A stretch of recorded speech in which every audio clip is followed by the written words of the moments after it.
The farmhouse was quieter than usual. Donatello had retreated into his makeshift lab in the shed. Casey followed soon after, saying that he wanted to work on his truck.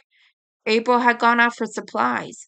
Michelangelo was nowhere to be seen, and Leonardo had gone out hunting earlier on, obviously wanting to be alone.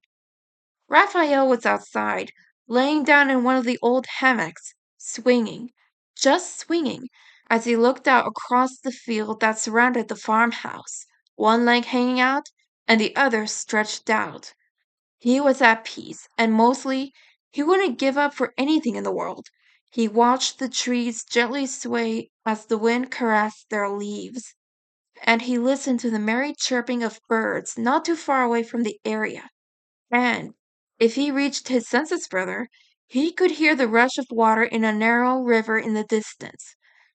He lay there, simply reveling in the peaceful atmosphere that contrasted so sharply against the busy, bright times in New York. He sighed deeply and sank further into his hammock, so far that if you look at the swing, level with the top, you wouldn't be able to see his head. He closed his worn eyes. He hadn't gotten any sleep since that night. The glass shattered everywhere, and the fragments were left around the room, with Leo in the middle of it all, wounds open, bleeding everywhere, like there was no tomorrow, which was what everyone deemed to be the fate for their fallen brother. It was a sight that did not simply disappear from one's memory. Everyone stood in shock before there was the voice of Tiger Claw slicing through the painful silence. Everything was red, the curtains, the glass, the floorboards, and Leo. His body lay there, broken and limp, unmoving and quiet, as his grassy green skin slowly paled into a dull, sickly green. His limbs were spreaded out, and two sickly deep gashes across his chest, forever marking him as a victim of the shredder. It was all Raphael could not burst right then and there, so all he did was stare at Leo's body in shock and horror as he heard Donatello's distressed voice in the distance, telling everyone to get out of April's apartment. He felt his body move, and whatever it was by himself or someone else, he would know. After the agonizing hours it took to get to the farmhouse in North Hampshire, Donnie was able to access Leo's condition more closely. He said that it was a miracle that their eldest brother was still alive, and he wasn't sure how long he was going to keep being at this state. That was when the hothead of the group lost it, and after he knocked Donnie over in blind rage, he ran outside before he could hurt anyone else, punching everything in his reach. And of course, the youngest came out to comfort him, and he had to immediately react by punching him so hard as he could, which resulted in Mikey flying across the grass, landing painfully on his backside and rolling until coming to a stop after a collision with the shed. The younger turtle blinked in confusion and had to swallow hard to keep back the tears that pricked his baby blue eyes. Raph had instantly regretted his rash actions, but his pride prevented him from apologizing to his younger brother, only allowing him to pick him up and carry him back to the farmhouse, and watched as Donnie put a bandage over his awful graze of his elbow. The bruises on the youngest of the four brothers stayed for weeks afterwards, but the graze on its elbow scarred and disappeared among the other scars. After that incident, Raphael mostly stayed away from his older brothers, scared that he might hurt them. All except Leo. No. The red-clad turtle had stayed on a small tool next to a cursed bathroom his brother was confined to. Day after day, he tortured himself by staring with bloodshot eyes at the deathly still body of his blue-clad brother, reminding himself of all the times that he had to make it hard for the leader just for the sake of it. All the times he had been teased, mocked, hurt him, emotionally or physically, telling his brother that he wasn't good enough as a leader when he himself understood the hardships of a position. Raph kept telling himself that he didn't deserve a brother so great as the one laying in the tub in the farmhouse.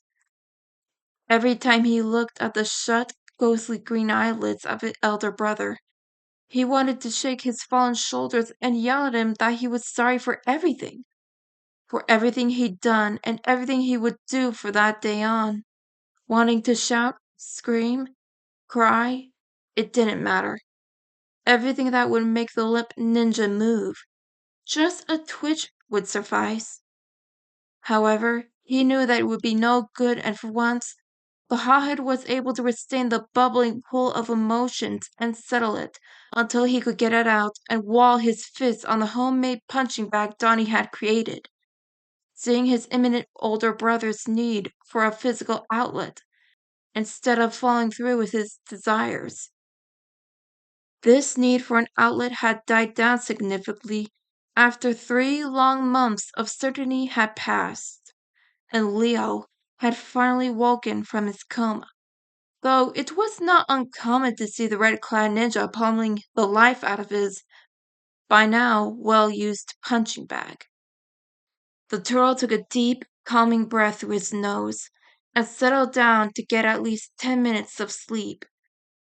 However, Raphael realized that this was not going to happen, as his momentary peace was broken when he heard the telltale sounds of a not very well muffled sob.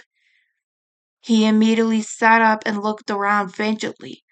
The sob was so small and quiet, he could not identify which one of his friends or brothers it was.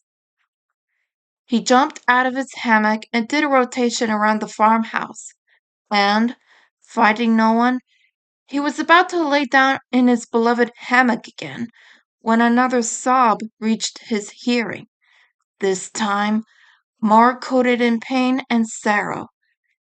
He reluctantly walked up to the steps that led up to the veranda and headed toward the direction he thought he heard the sound from.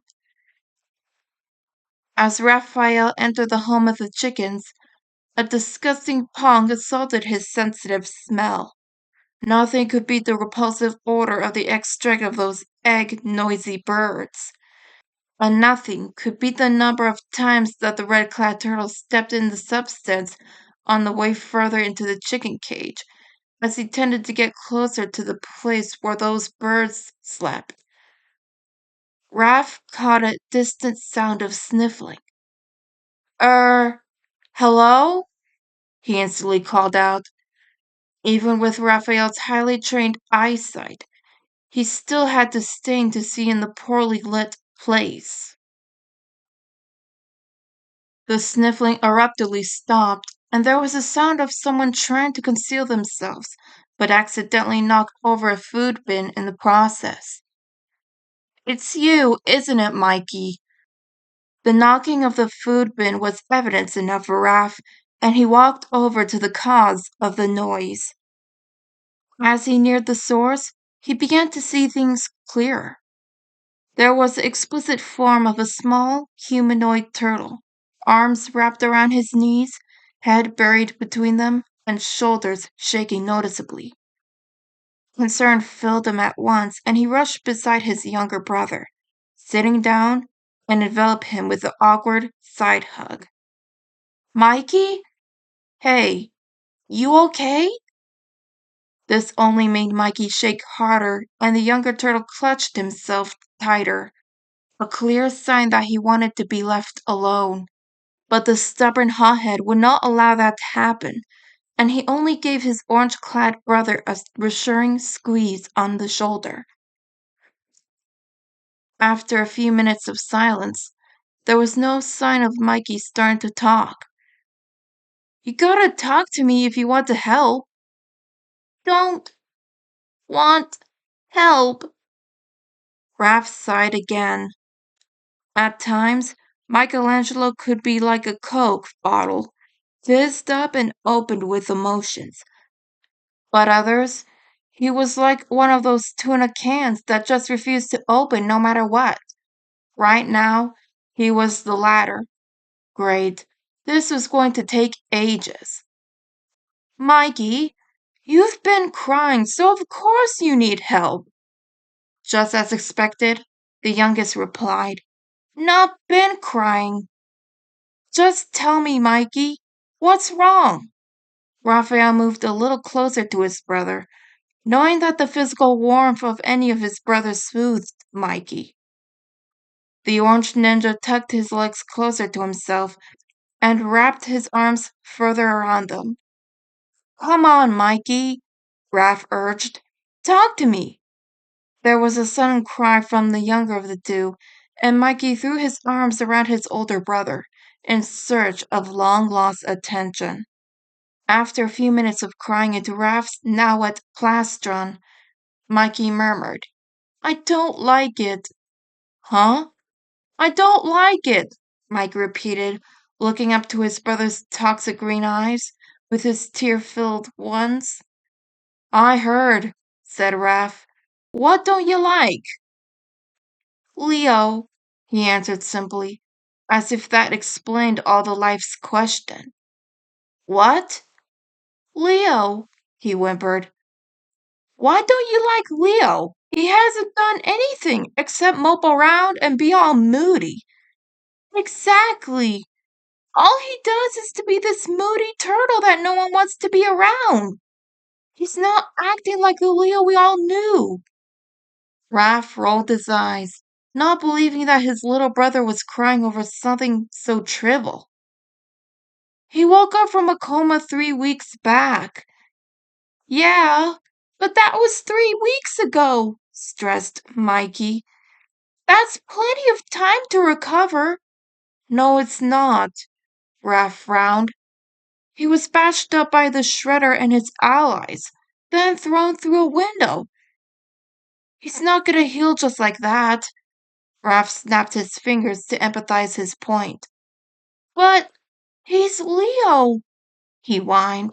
He always jumps back up and tries again. It's like we left our Leo back at home and came here was this shell. Raphael sighed. He couldn't believe he was trying to help Leo. But here he was, trying to explain Mikey Leo's position. Look, Mikey, Leo's had a tough time growing up. He has to grow up faster than us. He has barely enough time to have fun with all his extra training. He's always had to be serious, and he gets the worst of Splinter's anger when we messed up. All because he's the oldest, and now he's leader. This time, we messed up really bad. The Krang took over New York, and Leo blames it on himself because he wasn't there to help. Not that it would make much help of a difference, though. But Leo still thinks everything was his. But he was in a coma, Mikey interrupted. Yeah, but he still thinks it was his fault, even though that's not logical. And he's still healing. He doesn't trust himself to protect us anymore, so he's trying to start training more with that stupid leg of his. And I guess he's traumatized or something. I mean, think about it. On top of fighting Shredder and his goons alone, nearly dying, he was cold. He was worried about where Casey and I were, and probably terrified. Yeah, he's our fearless leader, but he's just a teenager too. I mean, come on. What other teenagers have to fight the worst villain the world's ever seen and live a tell the tale? We turned 16 a few months back, and putting the fate of the world on a few teenagers is gonna have its consequences, either on the world or the teenagers, and in this case, it might be both. That's gotta be the most you ever said in one go, Mikey said in a weak attempt to lighten the mood. Silence took hold of the two, but it was quickly broken by the orange turtle's sad whimper. It's just, I hate seeing Leo like this. So broken and vulnerable. Mikey's face reminded the hothead of a puppy that had been kicked after being told that it was going to get a treat. I really thought that we would be fine until Leo came flying through the window. After a beat, Raph said, I get you, bro. It's hard seeing the strongest of the weak. Mikey looked up from his position in Raph's protective arms with a mischievous smile, his earlier sadness appearing to have soothed by his cheek. So, you admit that you're not the strongest?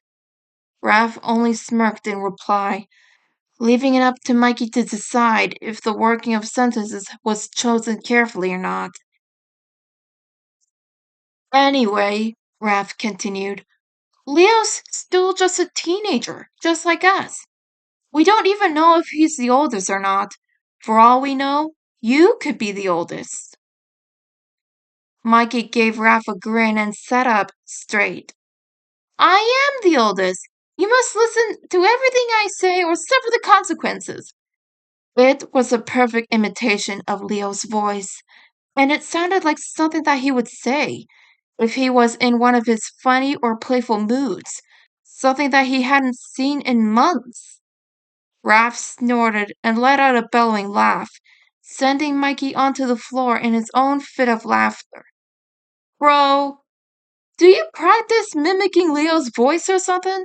Raph asked between laughs. 'Cause you sounded exactly like him. Maybe, Mikey answered, putting on a mocking, guilty expression. They burst out laughing again, and this time their fists were beating against the ground and their stomachs hurt from gladly taking the opportunity to laugh themselves mad. But yeah, continued Raph, after several minutes of uncontrollable laughter and giggles. 'Cause he acted like the oldest ain't what's the most mature. I guess Splinter just decided to make him the oldest. And because of that, he had to look after us and all that. And with those skills he got while he looked after us when we were little, I guess Splinter thought he would make a good leader. So he picked him. That meant that he needed to train him more. That leads to the responsibility and stress for Leo. Must have been hard, Mikey said quietly. I never thought about that, and we never made it easier on him either. Especially me. Mikey looked up from the floor and saw Raph's torn heart face. Raph! It's true, though. All I did was annoy him and constantly tell him that he's a stupid leader. I'm always the one to second guess his orders, and Shell, it doesn't matter. I never even follow him anyway. Raph took a deep, trembling breath and swallowed, despite the growing lump in his throat. Mikey, don't tell me I did not do any of these things, 'cause I do. I disrespect him. I disobey him, and I feel like it's my fault. What? Mikey yelped in surprise. Raph hadn't been this emotional since Leo woke up. And it wasn't this type of emotional. It was the type of emotion that involved punching everyone and everything when he was annoyed or moody, going out on his own more often, and keeping most of his thoughts to himself unless it was a disagreement. Raph, how is this your fault? I have no idea. It just feels like it's my fault because I'm always the one who hurts the most. Mikey was silent, mostly because he didn't understand Raph's reasoning, but partly because he knew that Raph had to say more. You know, when you hurt someone a bit and they got really hurt, you feel like it's your fault? The orange-clad turtle was unsure to answer. No, I don't know how to explain it, Raph murmured, looking away. I'm no good at explaining or talking about feelings. I know. Mikey said, nuzzling his head against his brother's plastron. But you don't need to explain. Some feelings don't have to be explained. They just need to be known that they're here. Raph smiled gratefully and blinked back ushered tears. Anyway, I'm meant to be the one comforting here. So, is there anything I can do to, stop you from crying? Raph questioned uncomfortably. Not really, Mikey replied. I want Leo to be back to normal again, but we can't force that. So maybe if you talk to him, he might heal just a bit. Joe, you're trying to make me do this again? Raph said accusingly, though a grin was stretching his face. Oh, come on, Raph, Mikey laughed. It's not that hard. You just did it to me. Raph snorted and retorted, gently pushing Mikey in the process. Do you know how hard I tried to not to hurl from all this delicate talk? Mikey giggled, and it soon turned into a laugh. He had expected as much. I can imagine. Raph joined in on the laughter, but it was soon subsided as they shifted to get more comfortable in the hay they were leaning against. After several minutes of pleasant silence, Mikey whispered, I just wish everything would go back to normal. Raph leaned his head slightly and closed his eyes, waiting for the calm embrace of sleep to finally take him in. You have no idea how much I wish that too. The youngest turtle lay his head on his brother's plastron, gently rising and falling with each of his relaxed breaths. You never really talk about your feel. Shut up and sleep. Mikey grinned and closed his eyes, and soon he too submitted to his drooping eyelids, and his body go limp as his mind went numb, and he finally went to sleep. The two turtles lay there with one arm around the other's shoulders, and the other arms wrapped lightly around their brother's neck in an innocent manner. Several minutes of silence passed from the two. Then a pair of eyes peered through the cracks on the board-up windows, shimmering with happiness.